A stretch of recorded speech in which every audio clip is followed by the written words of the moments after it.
नमस्कार मित्रों। आज स्त्री दर्पण के मंच पर वरिष्ठ साहित्यकार नमिता सिंह का अभिनंदन समारोह हम बड़ा धूमधाम से मना रहे हैं। इसी उपलक्ष्य में मैं नमिता सिंह का एक आलेख प्रस्तुत करती हूँ। वैसे तो नमिता सिंह के 8 कहानी संग्रह, 2 उपन्यास तथा कथेतर गद्य की कई किताबें प्रकाशित हैं। पिछले ही वर्ष नमिता सिंह का स्त्री विमर्श पर एक पुस्तक वाणी प्रकाशन से आई। मैं स्त्री दर्पण का धन्यवाद करना चाहती हूँ कि उन्होंने मुझे आलेख पढ़ने का अवसर दिया। तो मैं अपना आलेख शुरू करती हूँ। इस आलेख का शीर्षक है नमिता सिंह की कहानियों का मूल्यांकन, समकालीन संदर्भ। 7वें दशक के बाद जिन कहानीकारों ने जीवन के विविध विषयों को अपनी कहानियों का मुख्य विषय बनाया, उनमें नमिता सिंह का नाम महत्वपूर्ण ही नहीं, ज़रूरी भी है, क्योंकि इनकी कहानियों ने बदलते समय की आकुलता व्याकुलता के साथ अपने समय के यथार्थ की मुकम्मल तस्वीर प्रस्तुत की। और यदि हम इन कहानियों को पढ़ें तो हमें लगता है इन कहानियों में आज के उभरते प्रश्न दिखाई देते हैं। ऐसा लगता है जैसे आज की सामाजिक, पारिवारिक व देश की परिस्थितियों को कहानीकार ने बहुत पहले ही अपनी कहानियों में उतार दिया था, एक भविष्य दृष्टा की तरह। क्योंकि रचनाकार एक भविष्य दृष्टा भी होता है। समय के सच ही रचनाकार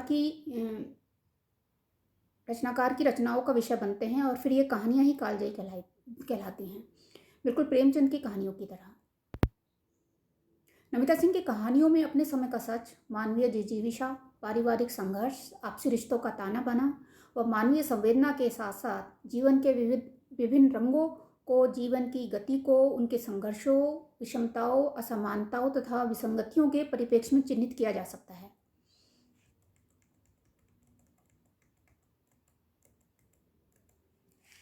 कहानी 2051 एक फैंटेसी से भरपूर कहानी है। इसमें बताया गया है कि 50 साल के बाद का भारत कैसा होगा, और कहानी का अंत अनेक प्रश्न छोड़ जाता है। इनकी कहानियों में जहां आज देश में फैली सांप्रदायिक हिंसा के ताजा तरीन दृश्य दिखाई देते हैं, वहीं इनकी कहानियों की स्त्री अपने मजबूत व्यक्तित्व के साथ खड़ी नजर आती है। असल में स्वतंत्रता के बाद औरतों की स्थिति और भी संघर्षयुक्त हुई। सदा से पितृसत्तात्मक समाज के आदेशों के नीचे दबी कुचली आधुनिक स्त्री में जागरूकता की भावना ने घर किया और वह अपने पैरों पर खड़ी होने के सपने देखने लगी, यानी आर्थिक रूप से स्वतंत्र होने को प्रयत्नशील रहने लगी। स्त्रियों की आज़ादी के विषय में फ्रांस की सिमोन द बोआ ने कहा था कि औरतों की आज़ादी उनके पर्स से शुरू होती है, लेकिन स्त्री हमेशा से समाज और परिवार में असमानता की शिकार हुई और समानता पाने के लिए हमेशा नाकामयाब रही। नमिता सिंह की अनेक कहानियों में स्त्रियों की व्यथा कथा तो है ही, लेकिन उनके स्त्री पात्र कहीं भी कमज़ोर दिखाई नहीं देते। वे अपने पक्ष में निर्णय लेने के लिए प्रतिबद्ध हैं।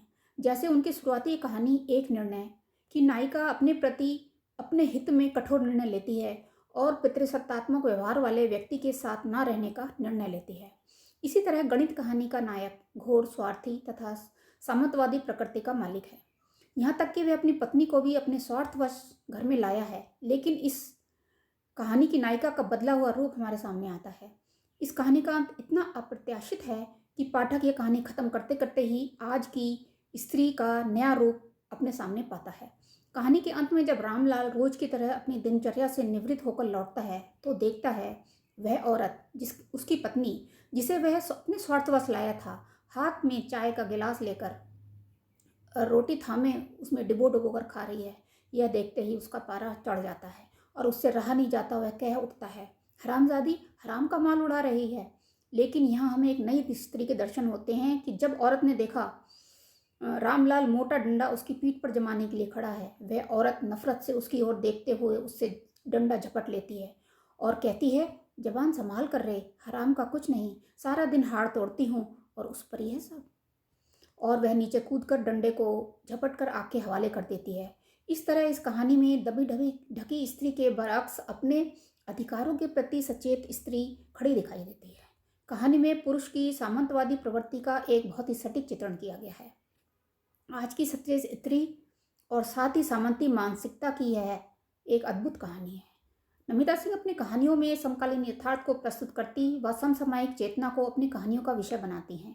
इसी कारण इनकी कहानियों में समाज, परिवार और देश का यथार्थ पूरी सच्चाई के साथ सामने आता है।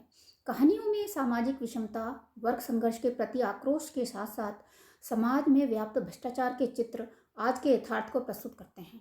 कर्फ्यू नामक कहानी में रिक्शा चालक शकूरा के इर्द गिर्द घूमती है। समाज उसे अमानवीय बनाने पर तुला हुआ है, लेकिन उसकी ईमानदारी ही उसका पीछा नहीं छोड़ती और शहर में दंगे होने पर एक अल्पसंख्यक वर्ग के स्वार्थी व पैसे के लिए बिक जाने वाले अब्दुल्ला नाम पहलवान द्वारा उसे बरगलाने पर भी शकूरा टस से मस नहीं होता। इस पर पहलवान कहता है, तू तो गद्दार है शकूरा, इतने मुसलमान भाई मर गए और तू कह रहा है हमें क्या मतलब। और फिर दोनों की तनातनी में अब्दुल्ला पहलवान ही शकूरा के चाकू मार देता है और भाग जाता है।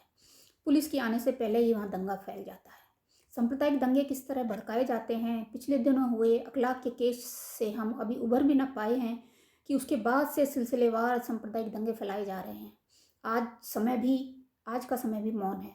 ये दंगे समाज में जाति वर्ण को नहीं देखते, फिर दंगे भड़काना ही कुछ तत्वों का मकसद होता है।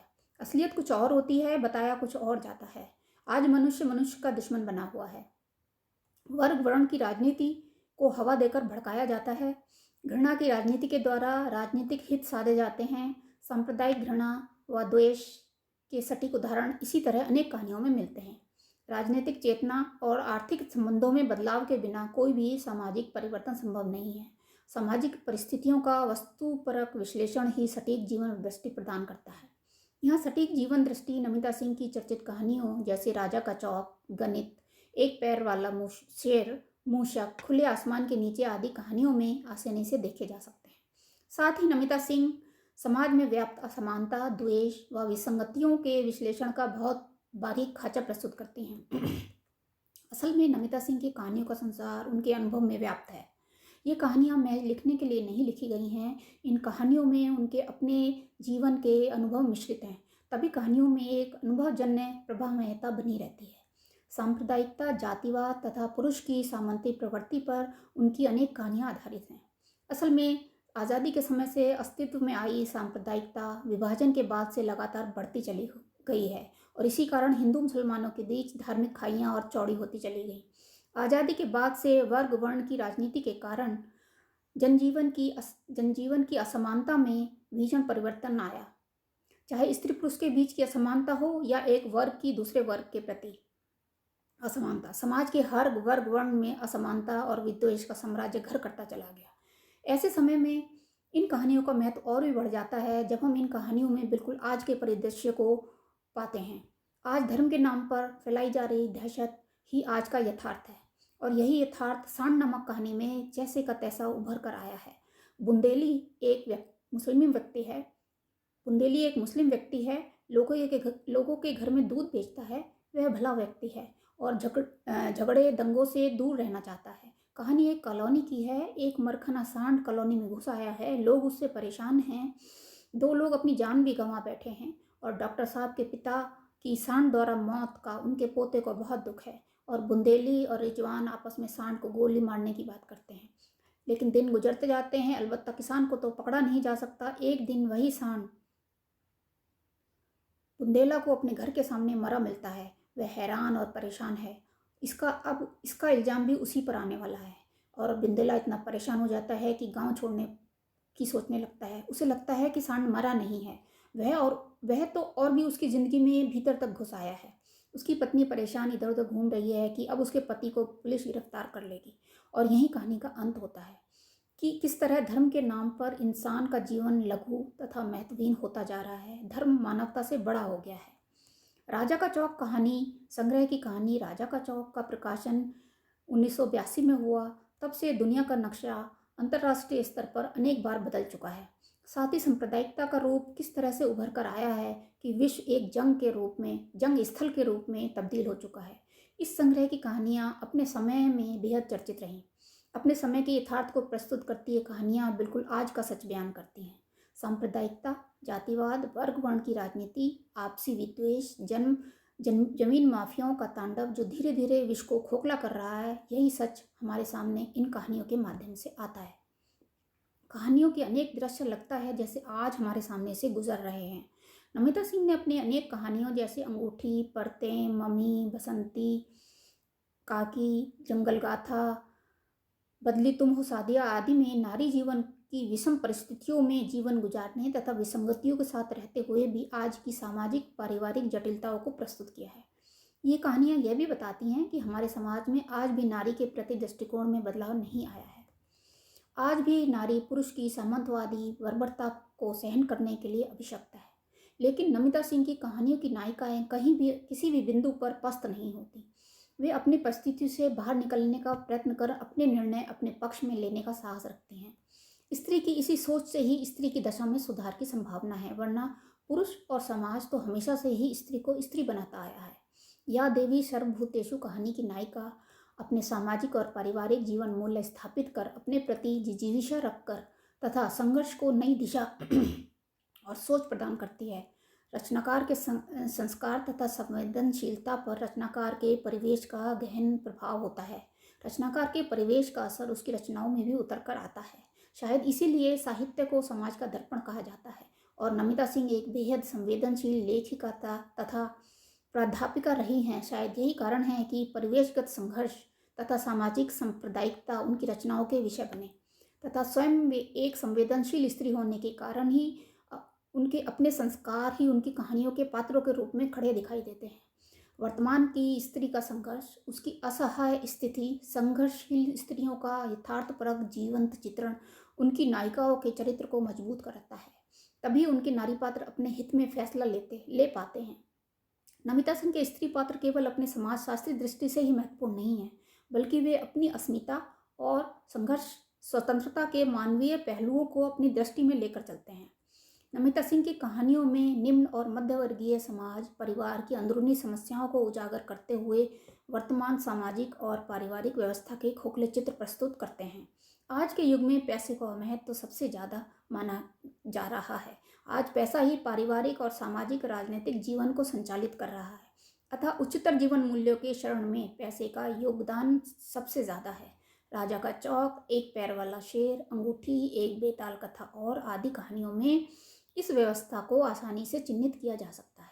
स्वाधीन भारत के बाद से लगातार राजनीतिक दलों का स्वार्थपरक चेहरा किस प्रकार भारतीय जनता से अटखेलियां करता रहा है, जिससे क्षेत्रीयवाद, वर्गवर्ण की राजनीति तथा संप्रदाय और जातिवाद को बढ़ावा तो मिलता ही है, देश में लोकतंत्र का चेहरा कितना विभत्स होता जा रहा है, इन सब का संपूर्ण हाल नमिता सिंह की अनेक कहानियों व उपन्यास लेडीज क्लब में दिखाई देता है।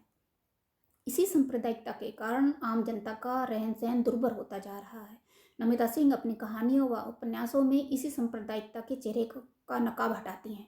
उन्होंने अपनी कहानियों में मनुष्य के बीच पनप रही असमानता, धार्मिक तथा राजनीतिक उन्माद का फैलाव और असुरक्षा का माहौल व स्त्री अस्मिता के प्रश्न उठाए हैं, जिनमें कहानी यही नहीं, सरबजीत, क्रॉसिंग, मूषक, पर्सनल मामला आदि हैं। ठहरा हुआ सवेरा, अपने ठिये पर, खुले आकाश के नीचे आदि कहानियों में समकालीन लोकतांत्रिक व्यवस्था के चरमराने पर प्रकाश डालते हुए बताया गया है कि अर्थ आधारित तथा संस्कारहीन राजनीति में सिद्धांतों का कोई महत्व नहीं होता। अर्थ के लिए आज व्यक्ति अपने ही संस्कार तक बदलने पर उतारू है। ये कहानियाँ आज का यथार्थ तो प्रस्तुत करती ही हैं। नमिता सिंह की कहानियाँ परिवार व समाज की संज्ञा शून्यता की कलात्मकता प्रस्तुत करती हैं। नाले पार का आदमी नामक कहानी में लेखिका ने दिखाया है कि बुद्धिजीवी व राजनीतिज्ञ धन संपदा के समक्ष न केवल बौने हो जाते हैं, बल्कि ये ही दोनों वर्ग निम्न वर्ग के संघर्षों को और कमजोर भी करते हैं। नमिता सिंह अपने सभी कहानी संग्रहों की कहानियों में मानवीय मूल्यों व संबंधों की तलाश करती मिलती हैं, साथ ही शहरी व ग्रामीण राजनीतिक विसंगतियों के लिए जिम्मेदार षड्यंत्रकारी शक्तियों की पहचान करती चलती हैं। इस प्रकार हम देखते हैं कि नमिता सिंह की कहानियों के विषय समकालीन संदर्भों के अनुसार प्रासंगिक हैं। कहानियाँ पढ़ते हुए ऐसा लगता है कि कहानियों में व्याप्त विषम परिस्थितियाँ आज के समय में कहीं न कहीं गुजर रही हैं। साथ ही कहानियों में व्याप्त संघर्ष, संवेदना को विभिन्न स्तरों पर अभिव्यक्त ये कहानियाँ वर्तमान सामाजिक राजनीतिक व्यवस्था, गांव व शहरों के राजनीतिक व सामाजिक पारिवारिक परिवेश, व्यक्ति के भीतर टूटती मानवीय संवेदनाएं, किसान मजदूरों के प्रति दिन बढ़ती परेशानियां तथा सांप्रदायिकता की भयावहता के चित्र सच्चे व प्रत्यक्ष प्रतीत होते हैं। साथ ही उनकी कहानियों में आज के स्त्री विमर्श का हल स्वयं स्त्री ही निकालती दिखाई देती है कि स्त्री को अपनी दिशा व दशा सुधारने के लिए स्वयं ही चेतन होना होगा, क्योंकि अब कोई कृष्ण नहीं आने वाला है। सो ही नमिता सिंह के स्त्री पात्र स्वयं के पक्ष में मजबूत खड़े दिखाई देते हैं, ना कि ढकी दबी इस पर्दे के पीछे अपमान सहती स्त्री। अतः नमिता सिंह का कथा साहित्य 21वीं सदी में एक मजबूत स्त्री की मजबूत छवि प्रस्तुत करता है। इनकी कहानियों की स्त्री असमानता न सहकर अपनी अस्मिता को कायम रख कर अपने निर्णय स्वयं लेने वाली स्त्री को प्रस्तुत करती है। और अंत में बकौल नमिता जी आज 21वीं सदी में भी स्त्री प्रश्न बरकरार हैं और पुनरुत्थानवादी मानसिकता उपयुक्त राजनीतिक माहौल में फिर पल्लवित होने लगती है। धर्म, संप्रदाय और जाति की राजनीति में जो वातावरण तैयार होता है उसका शिकार सबसे अधिक स्त्रियां ही होती हैं। धन्यवाद।